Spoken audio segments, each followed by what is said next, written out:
आज আমি পনিরের তরকারি করছি।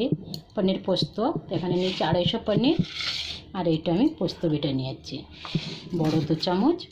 এখানে টমেটো পিউরি করে রেখেছি, আর এখানে দুটো আলু আমি ভাপিয়ে রেখেছি। এটাকে আবার তেলে ভেজে নেব। কড়াই আমার তেল গরম হয়ে গেছে, এখানে আলুগুলো একটু ভেজে নেব।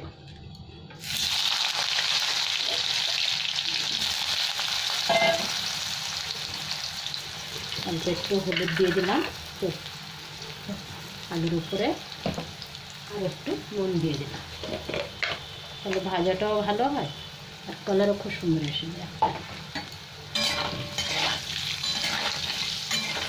আলুটা একটু লাল লাল করে ভেজে নেব।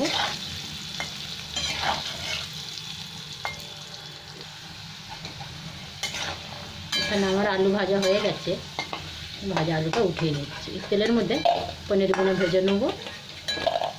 একটু নুন হলুদ মাখিয়ে রেখেছি, দিয়ে দিলাম। এবার আমি পনিরগুলো ভেজে নিচ্ছি।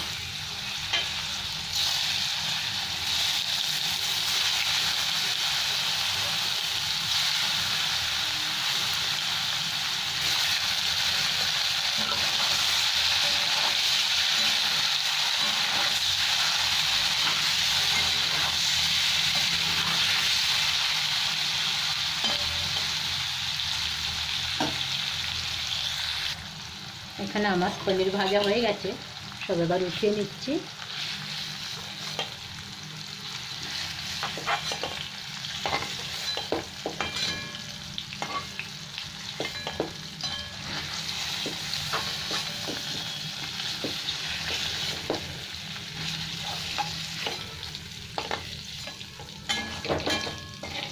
এই তেলের মধ্যে একটু গরম মশলা আমি ফোড়ন দিয়ে দেবো, দিয়ে টমেটো পিউরিটা দিয়ে দেবো। এই তেলের মধ্যে 3টে এলাইচি দিয়ে দিলাম, আর এখানে 4 টুকরো লবঙ্গ ডালচিনির কাঠ দিয়ে দিলাম, আর এখানে একটু গোটা জিরে দিয়ে দিলাম তেলের মধ্যে। এটা একটু ভাজা হবে, তারপরে আমি টমেটো পিউরিটা দিয়ে দেবো। এই টমেটোর মধ্যে 2টো কাঁচা লঙ্কা আর 2টো শুকনো কাশ্মীরি লঙ্কা আর একটু আদা দিয়ে বেটে নিয়েছি আমি। এখানে টমেটো পিউরিটা দিয়ে দিলাম।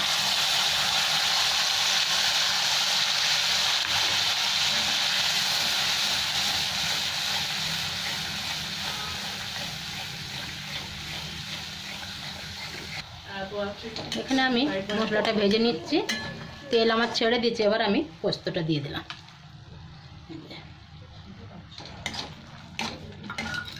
পোস্তটা দিয়ে একটু ভালো করে ভেজে নেব, তারপরে আমি পনির আর আলুটা তুলে দেব।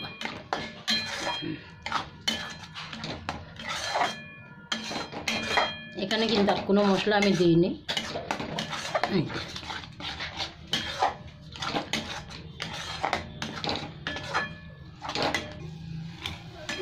এখানে আমার মশলাটা ভালো করে কষে নিয়েছি, এবার আমি আলু আর পনিরটা দিয়ে দিলাম। এটা একটু নেড়ে ছেড়ে নিয়ে গরম জল একটু দিয়ে দিলাম, একদম মাখা মাখা হবে তরকারিটা।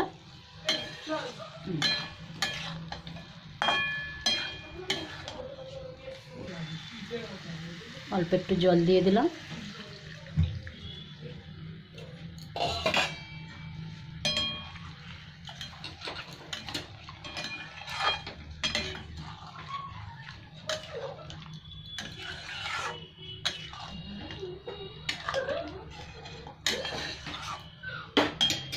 আর একটুখানি জল দিয়ে দেবো আমি। এবার একটু নুন চিনি চেখে দেখে দিয়ে দেবো। একটু তো নুনটা কম হবে, নুন হালকা দিয়েছি আমি।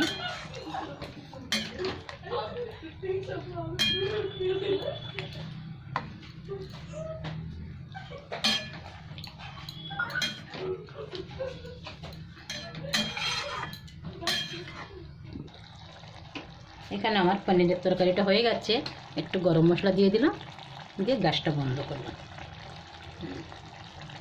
আর কিছু লাগবে না, এটা গরম ভাতের সাথে লুচির সাথেও খুব ভালো হয় খেতে।